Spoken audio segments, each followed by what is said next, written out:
With recent events that have been happening around the globe, it seems that a lot more people are pulling their house off the market. If you don't have that option, there is ways that you can protect you, your home, and the people that come visit it. And I'm going to share those with you today. The coronavirus, which is very well under control in our country. I can only imagine how stressful it'd be for a home seller during this time to try to get their house sold, and then having this idea of a pandemic that's supposedly going to be hitting the United States. All you have to do is look at a map recently and you can see all the red dots popping up all over the place, and the news coverage has been extensive. But you have to get your house sold. If you don't have the option of taking your home off the market, you're going to want to keep your home and your family as safe as possible. So the first thing I want you to do is to go out to Home Depot and buy little booties. These are little booties that you can put over your shoes so that way they cover them up. The reason I want you to do that is people walk on the ground and so many people spit. It's a gross habit, but people do it.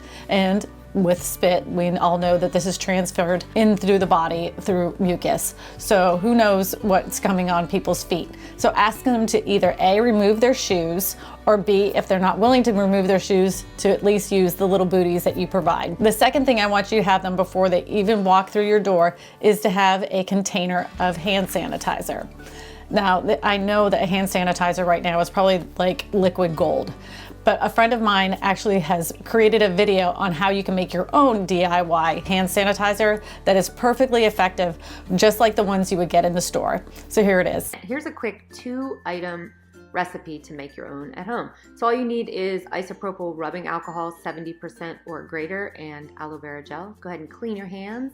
And then you're gonna add 2/3 of a cup of rubbing alcohol, and then 2/3 of a cup of aloe vera. And just make sure to scrape it all out because the aloe vera helps it to be moisturizing to your hands. And then we're just gonna whisk it together and you'll see it start to come together and have that consistency of hand sanitizer. You can add essential oils, 5 drops, and then you just take it and put it in any pump type bottle or travel squeezy bottle. And there you go, you have your own very own DIY hand sanitizer. Thanks, guys. Current predictions is saying that if you have a family of 4, one of them is going to get the coronavirus.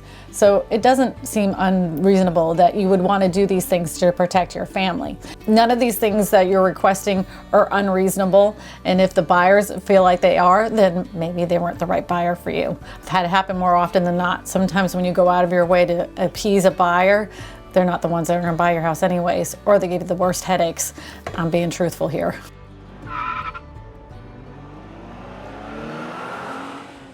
All right, now the home buyers are in your house and they're touching everything.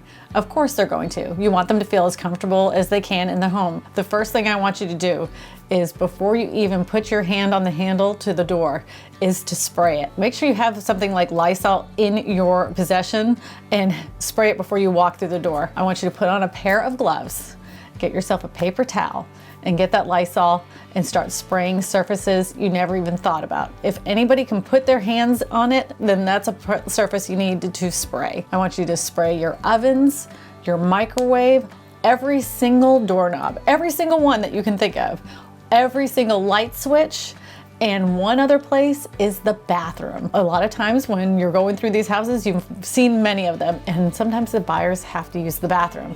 So go ahead and spray down the toilet, the handle, the outside, and the sink. So they were touching the little faucet areas, make sure you spray that area as well. Common household products like vinegar are not being recommended by the EPA to treat the COVID-19 virus. The Environmental Protection Agency is recommending products like Lysol and Clorox at this time. Even though UK researchers found that malt vinegar, much like bleach and washing liquid, can rapidly and effectively kill the flu virus and other viruses, it still has not been tested for the COVID-19 virus. But what if you can't find disinfectant right now like Lysol?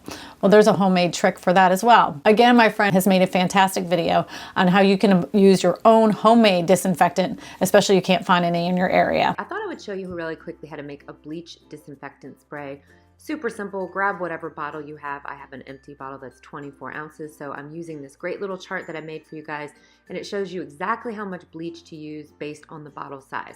So since mine's 24 ounces, I'm adding 2 teaspoons of just regular odor-free bleach and water. I used filtered water, you don't have to.